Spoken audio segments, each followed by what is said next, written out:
Let's talk about fiberglass today. Fiberglass is one of the easiest materials to use and almost impossible to mess up the installation. Said every single person who's gone on to mess up the installation.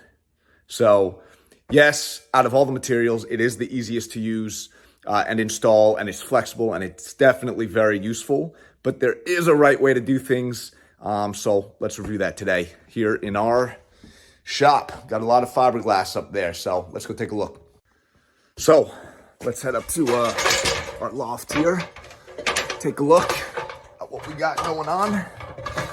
Nice and cozy up here. Sometimes I'll just come up here and think, bring a sleeping bag, maybe take a little nap.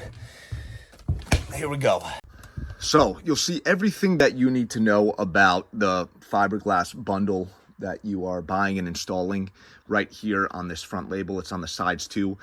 So the first thing, let's go top down. The first thing you're going to look at is the R value. And what is that? That's heat resistance. And in this case, it's 15. And how it's measured is heat resistance per inch. So fiberglass is about an R value of 3, meaning it's 3 per inch. So when you see R15, that pretty much means that you're working with a 2x4, right? 4 inches, which isn't a true 4-inch. And that's why down here, you'll see that it's really 3.5, right? That's what they call it. Don't really make real 2x4s anymore. So that's the first thing you're going to see is the R value. And then right under that, craft. And what that means is it's got the paper on it, right? And the paper, opposed to over here, which is unfaced, the paper is basically a vapor barrier. And so that's important, right? It's important to install that correctly. That's always going to go towards the heated space, towards the conditioned space. We see that messed up all the time when we go in and remove bad insulation, where the paper is facing down, right? Such as in a basement, instead of facing up towards the living area, towards the conditioned space, it's facing down. And not only does that defeat the whole purpose of the vapor barrier, but it also is a fire hazard technically, which it shows right there on the paper as well. So that's the first mistake that many people make. The difference between faced and unfaced, right? Why do both of those exist, right? When would I use faced? When would I use unfaced? So the answer is pretty much when you want a vapor barrier or not. And the case in which you will not want a vapor barrier is when there's already a vapor barrier and you don't want to sandwich moisture together. So an example would be if you've got, right, a zip wall on the outside or spray foam, right, which both of those, a zip wall, which is foam board, both of those would act as vapor barriers. If you put paper faced fiberglass, then you're creating a moisture sandwich basically with 2 vapor barriers. So in that case, right, if you have a zip wall on the exterior or spray foam, you're going to want to use unfaced. And that way there's only 1 vapor barrier to block the moisture, and it doesn't creep in and get sandwiched between the 2, which can cause all sorts of moisture issues called mold, rot, etc. So just to compare kind of the R values real quick, what you're going to see here, R15, you'll see right here, 3.5, right, by 15 by 93 inches. So basically a full bay. And, you know, right here, R30, right, you can see that's 10 inches, right? That's going to be for a 2x10. And if we go over here to an R21, you'll see that's 5.5, so a 2x6. So the next thing that we want to look at down here, so we've got the 3.5, right? That tells you how thick the bat is, what it can fit into, and the corresponding R value. And then this next number here, 15 inches, right? So basically a 16 on center. This would fit with a 16 on center, 93-inch bay, which is a pretty typical bay. That's what you'll usually find. And so the vast majority you'll see here with this R30 bundle, you know, 10 by 16 by 48. And then over here again, so R30 is a little shorter, but then over here again, R21, 5.5, right? So that's a 2x6, 15-inch and 93. So those are going to be your typical bays. So then coming over here, so we've got an R21, right? We know what that means. It's a 2x6 craft. It's got the vapor barrier. Then coming down here, you've got the 5.5, right? Corresponding with the R21.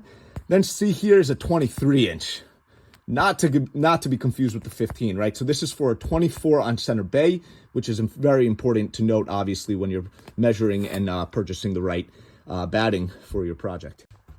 And this might be, you know, after you figure out, you know, your R factor, thickness, how big your bays are, this might be the most important thing in terms of measuring and purchasing the right amount of fiberglass is right here, the square feet, the total square feet that this particular bundle will be able to insulate.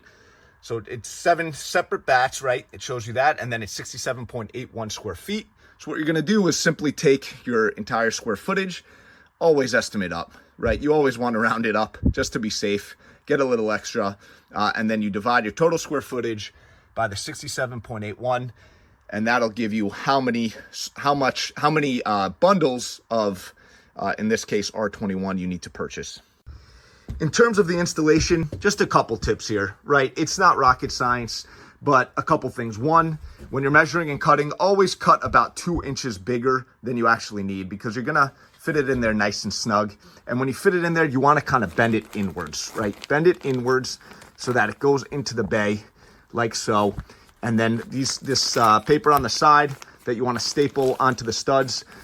Common misconception to staple it on the outside of the stud where the sheetrock's gonna go. You actually wanna staple that on the inside. So it's gonna fit nice and snugly in there.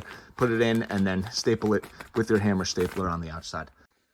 So it's not rocket science, right? But also it is actually pretty easy to mess it up. So you wanna get it right. You wanna get it right the first time. The mistakes that we often see are people purchasing when they're DIYing, are people purchasing the wrong amount of material, so they're not doing their measuring or calculations correctly. Again, always estimate up. And we've seen people buy much too many bundles when doing a DIY project. So make sure you get that right. You don't want to overspend on this stuff. And then secondly, on the installation, paper goes towards the heated space. Make sure there's not a double moisture barrier that traps moisture. So make sure that the paper is going towards the heated space and there's not another vapor barrier. And lastly, fitting it nice and snug and no gaps. No gaps. Cut about 2 inches bigger than you need. Fit it in there nice and snug. Staple it to the studs on the inside. And if you do it right, it actually looks pretty good and it performs even better. So happy DIYing, everyone.